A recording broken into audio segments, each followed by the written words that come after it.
And welcome once again to the Duct Tape Studios. I'm Jeff McAleer, your host here at the Gaming Gang channel. Thanks for joining me once again.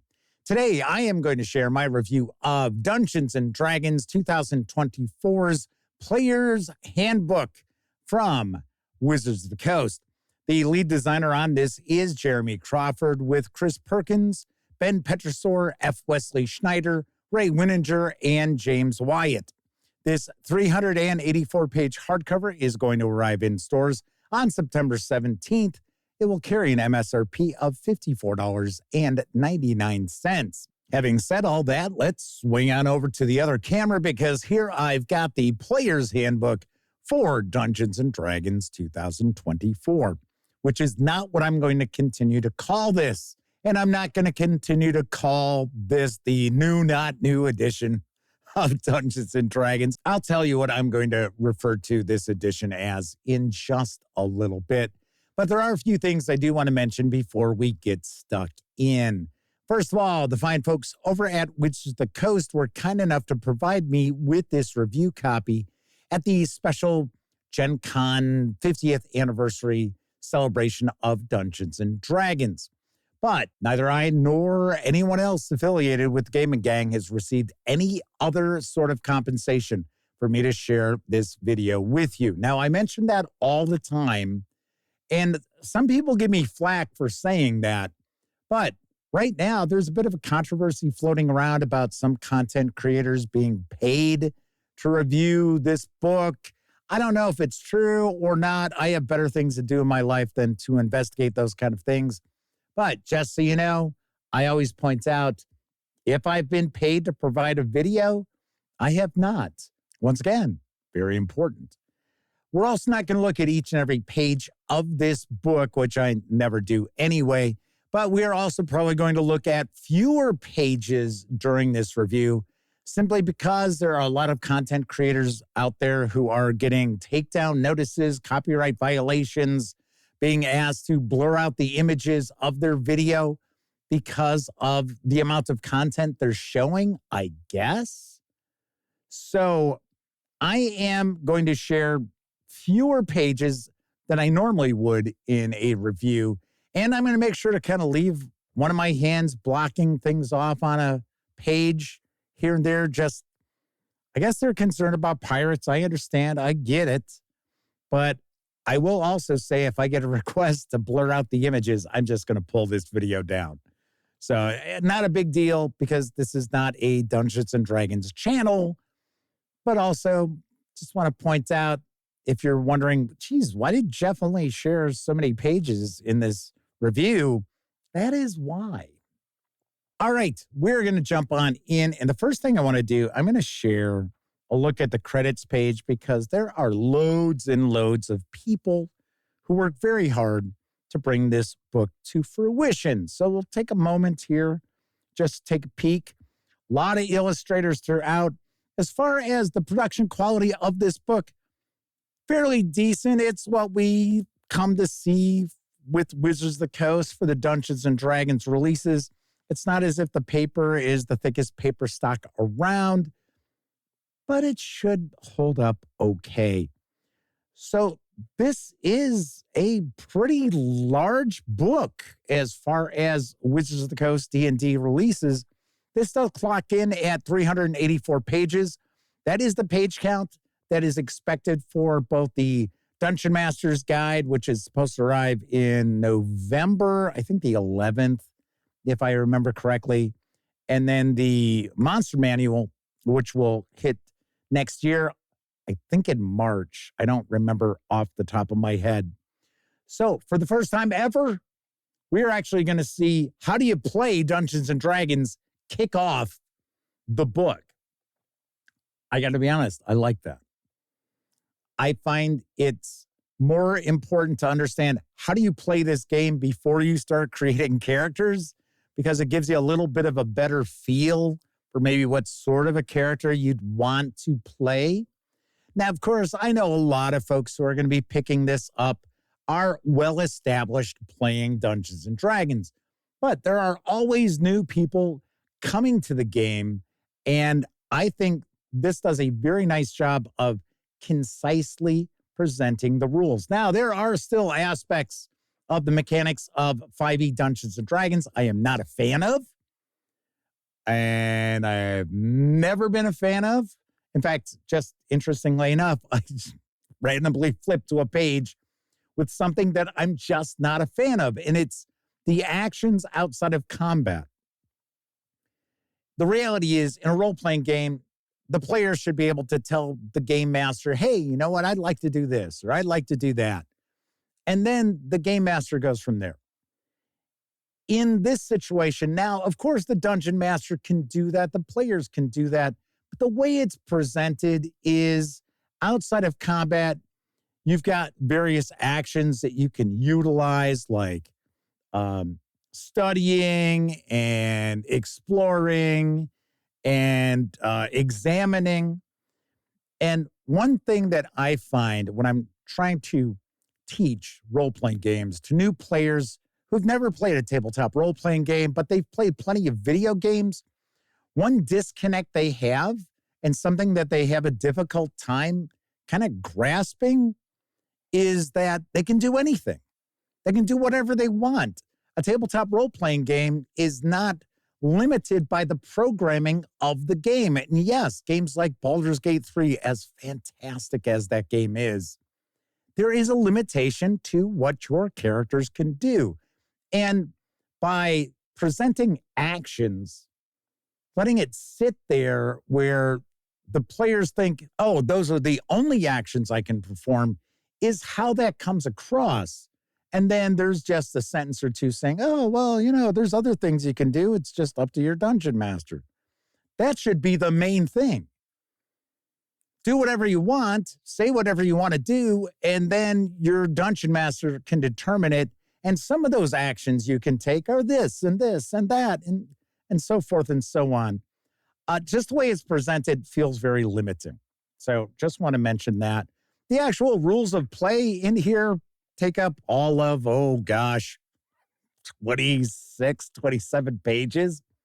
And the presentation is concise. It's to the point. There isn't a lot of additional fluff. It's not like, oh, this is all very conversational. I mean, it's not just case point and things like that. There's a flow to the writing. But I do appreciate that a lot of information is presented in a short amount of space. So yes, that is definitely appreciated. So we also get into our character creation portion of the book, and that and the spells takes up the vast majority of the page count.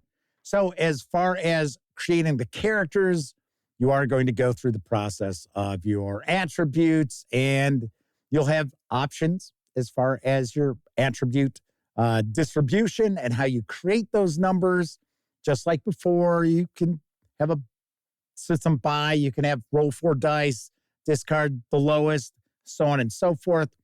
We do have our level advancement information. All this stuff is pretty standard, pretty much what we saw in 5th edition as well. If you're curious what I am going to call this from now on, interestingly enough, here's just a quick little side note. At that special Dungeons & Dragons event, which Elliot Miller, my best friend, and I attended, the question was asked, what are we to refer to this as? We didn't get a definitive answer. We didn't. So I am going to call this from here on out, this is Dungeons & Dragons 5.5. Makes sense to me. 1 D&D, we know that's been thrown out. They don't really want you talking about it that way. I think it's odd calling it Dungeons & Dragons 2024. So I will call this Dungeons & Dragons 5.5. So we start getting into some pretty much overall information about character creation, such as like multi-classing. And then we start getting into our classes. Each of the classes has been tweaked a bit. I will say that it's not as if I am the biggest expert on recent Dungeons & Dragons editions, because I I'll be very honest. I don't run D&D. I don't have an issue with Dungeons and Dragons. I always wish it the best, but it is not my go-to fantasy role-playing system. So in this review, I'm not going to be able to tell you, oh, well, they've changed this about this class and that about that class, because I didn't reread the player's handbook for 5e so I could prepare to review this. So a lot of this stuff is just kind of off the top of my head from things I remember. But I will say that we have expanded the subclasses. So each class is going to have 4 subclasses. I like that. I thought that's very nice. And they are varied. So it isn't like each subclass is very, very similar to the next. So you're really not getting that much customization. That's not the case. So I do like that. It did look like the monk has been addressed, because I know a lot of people out there thought that the monk was kind of nerfed in 5e. Now the monk has way more things that they can do. Well, maybe I shouldn't say way more. They do have more things that they can do, more meaningful things that they can do in a turn. But as you can see, as we kind of flip on through here, each of the classes takes up about 4 pages, 5 pages. We'll get all the class features. Something else that's interesting is for the classes. Now, it's not every level that they get something new, which we have seen, say, like Tales of the Valiant do. But they do have far more different things which happen for more levels. So as an example here, the Paladin has 2 levels where they really don't get anything new. There were some classes that I did see where we're looking at like 3, maybe 4 levels that they don't receive any sort of new abilities or some new tweak or anything like that. So keep that in mind. But there is far more advancement going on, far more goodies that the players are going to get for their characters as they advance, as opposed to previously. As far as warriors, we do get some new like martial feats. We do have weapon mastery. So I know that's back. So we've got the weapon mastery that allows characters to do more damage. Something that really hasn't changed. Now, remember, keep in mind, I have not run this just by reading through it. It still looks like there's that power level discrepancy between martial characters and magic using characters. Now, just off the top of my head, it did look as if the Paladin and the Ranger, which of course, if we go back to first edition Advanced Dungeons and Dragons, they didn't get any real spell casting abilities for quite some time. It looks like they've got their toes dipped into the magical waters right there at first level with a couple of spells. So that is pretty cool. I do like that. But I still think there's a bit of an unbalance between the martial classes and the magic using classes, especially once you start moving into like mid-level or even lower than mid-level, say 6th, 7th level, you start seeing where there is that power discrepancy. I mean, I got to be honest, I think that's maybe baked into the cake. It is a possibility. We also have information about origins and backgrounds, and there is lots here as far as providing your players with various different species to choose from and various different backgrounds. And I do like that as well. I do want to point out that the artwork throughout is professionally presented. There are some pieces of artwork that I do like that have a bit of an action orientation to them. There are other pieces of artwork that I'm sort of like, meh, really? And then a lot of the artwork tends to have a tone where it's almost like the Saturday Evening Post with Norman Rockwell, where it's just like scenes of life. And I mean, it's not bad artwork by any stretch of the imagination. It certainly is not, but it's not exactly inspiring for like exciting adventures, I do have to say. So we also have our feats. We'll get into the various different feats. Just by my read through of this, it does look like the spells and the feats have been kind of slimmed down. I don't mean that you have fewer selections. It just seems that the information, and I've said this previously about other things in this book, just seems to be presented more concisely. And I do like that. I also appreciate we get the images of the weapons and the armor and so on and so forth, because a lot of folks out there don't know what a halberd looks like or what is the difference between a halberd and a pike. So we get that as well. Then we start getting into some gear, services, so on and so forth. Next, largest portion of the book, and the page count is pretty close to the player creation page count, are our spells.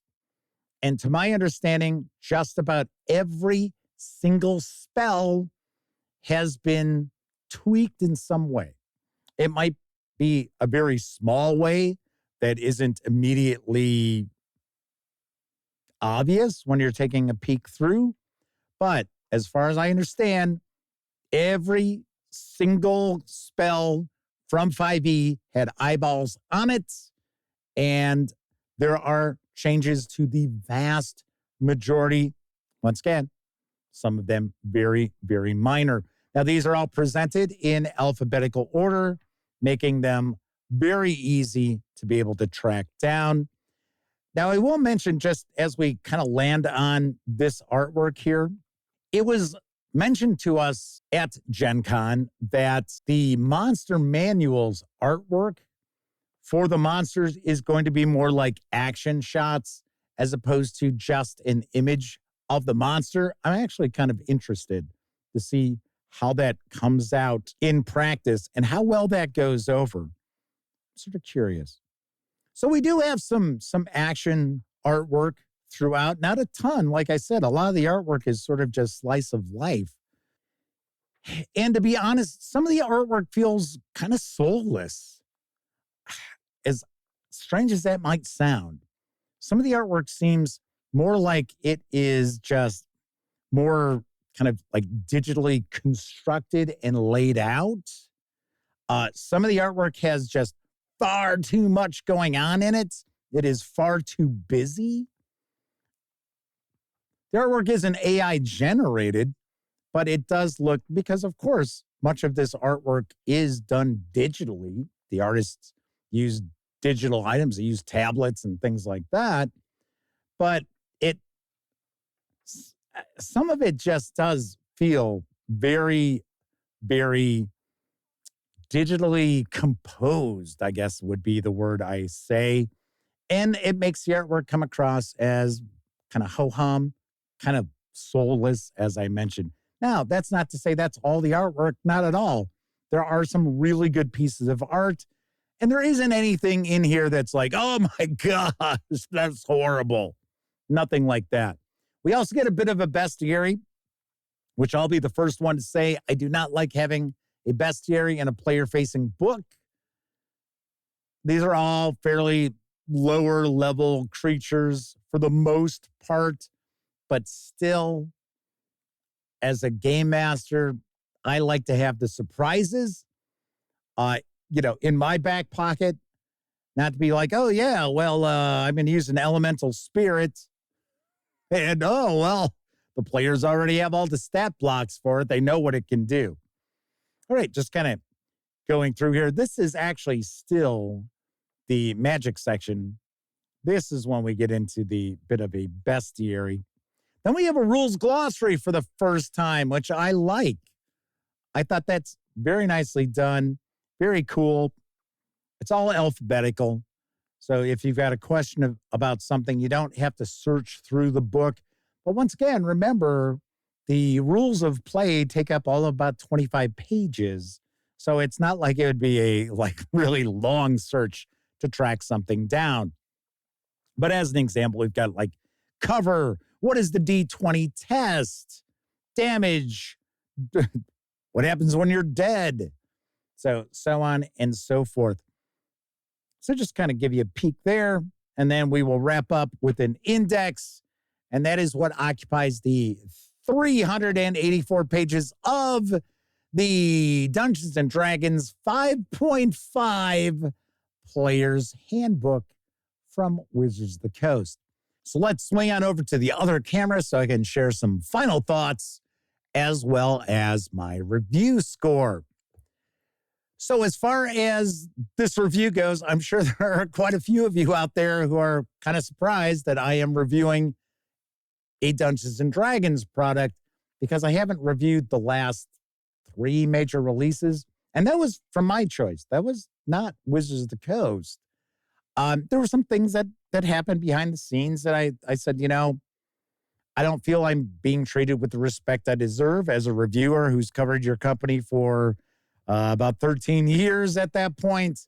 So you can take me off your reviewer list. So I'm not going to get into a whole bunch of detail about that. So I was invited to go to the 50th anniversary Dungeons and Dragons event that took place on Wednesday, July 31st. My best friend Elliot Miller went with, as I mentioned previously, and that's where I received a copy of this. So I can't tell you if I will be reviewing the Dungeon Master's Guide or the Monster's Manual from a review copy in the future. I do not know. So just pointing that out. But I know there's folks out there kind of like, wait a second, Jeff, you were at that Dungeons and Dragons event? It's like, well, I was invited. I went. So let's talk about the review. I think this is a well-done book. So presentation-wise, I like that there's not a lot of just rambling on in the presentation. Everything's pretty concise. Everything's pretty much to the point. It's not like just bullet points where it's like really dry writing. No, it's not real technical writing or anything like that.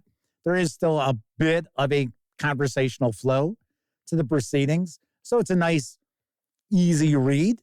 It is well presented. I love the fact that for the first time ever, you'll get to find out how to play Dungeons and Dragons before you're asked to create a character for Dungeons and Dragons. Now, of course, I know a lot of folks are experienced with Dungeons and Dragons, but when we have edition jumps, like from 4th to 5th, there are major changes in the mechanics of the game.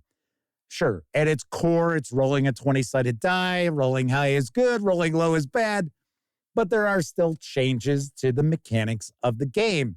So it's always a good idea to present how you play that game before you start asking people to create characters for that game. So kudos for going in that direction. I really like that. There are tweaks and changes, as I mentioned previously. I am not some expert on 5e Dungeons and Dragons. This is not a Dungeons and Dragons outlet. I cover loads and loads of publishers, loads and loads of games here. In the past, I have covered practically every 5e release.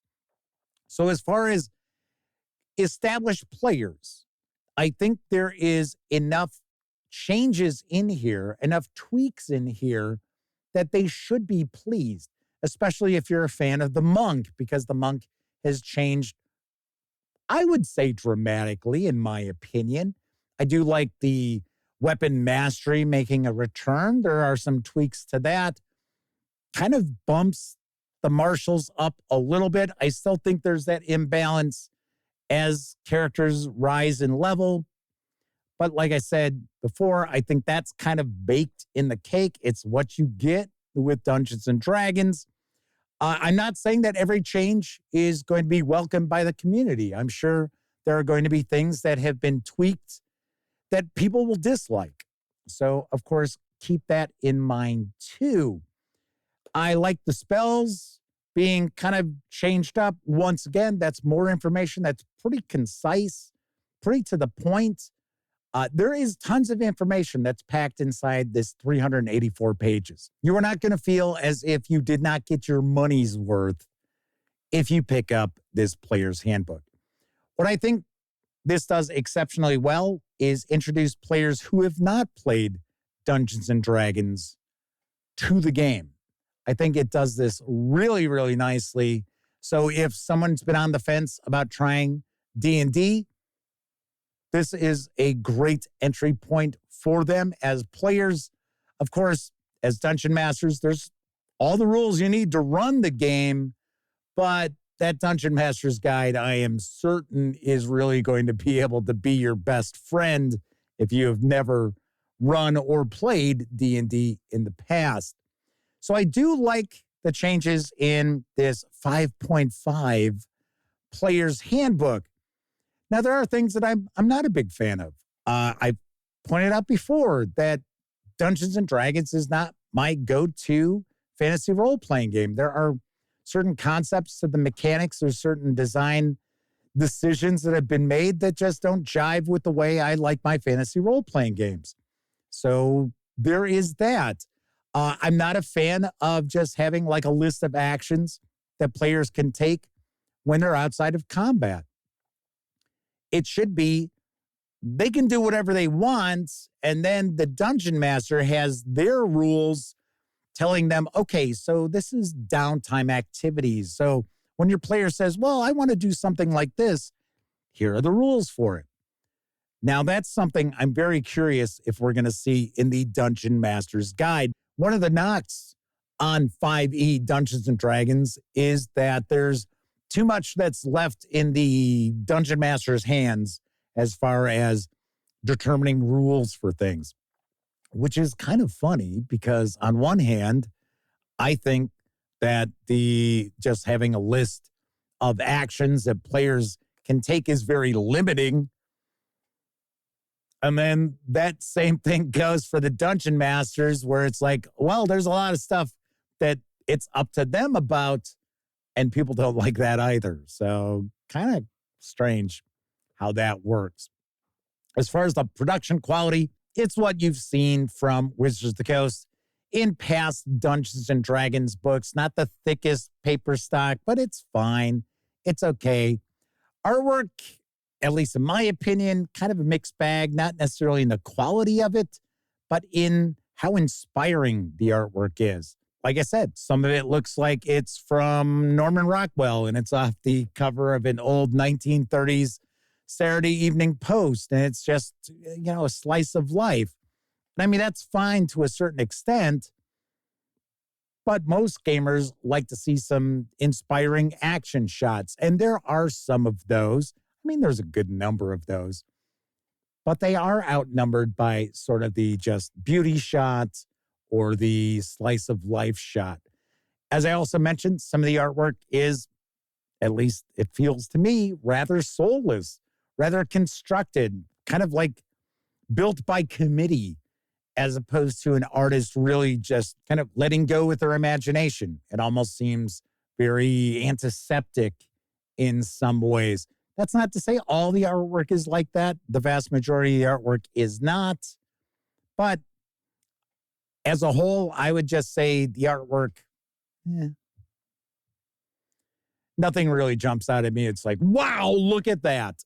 Although I will point out, I do appreciate that there is reference to the history of Dungeons and Dragons in the artwork with Dragonlance and Faerun and Greyhawk and the action figure line and the Saturday morning cartoons.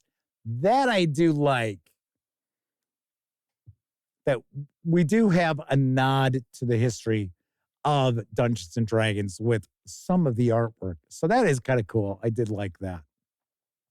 As a whole, I like this book. Once again, as I said, Dungeons and Dragons would not be my go-to fantasy role-playing game. simply because of design decisions that have been with it since 5e and that are still with it now and probably be just baked into it forever. And that's okay. But if you are an established Dungeons and Dragons player, I think you'll want to pick this up. If you are new to Dungeons and Dragons, I think from what I have seen of, and it's not much, to be honest, from like 4th edition and 3rd edition and 3.5, but from what I have seen, this book is pretty much the best introduction to Dungeons and Dragons outside of a starter set that I've ever seen. So kudos to that. So all in all, I do like the Player's Handbook for Dungeons and Dragons 5.5, and I do give it an 8 out of 10 on a scale of 0 to 10. So I do like it, do recommend it. Artworks, there's some things I'm sort of like, But all in all, if you are interested in getting into Dungeons and Dragons, this is a perfect way to do so. And I do think that the majority of changes in this book will appeal to those who already play 5th edition Dungeons and Dragons. So there is that. All right. That is it for this time out. If you liked the video, by all means, please give it a quick thumbs up. Subscribe to the Gaming Gang channel if you haven't already. And if you do subscribe, don't forget, ring that bell. It'll not only let you know when I share videos such as this review, it'll also let you know when my live stream, the Gaming Gang Dispatch, airs Tuesday, Wednesday, and Thursday evenings right here on YouTube at 7 p.m. Central. And of course, when you're not watching videos on the Gaming Gang channel, be sure to visit gaminggang.com for all latest in tabletop gaming news, reviews, and a whole lot more you are not going to find here on YouTube. You know the drill. Get your geek on at thegaminggang.com. Once again, I'm Jeff McAleer. Thank you very much for watching. And until I see you next time, here's hoping all of you get to enjoy plenty of great gaming with your gang.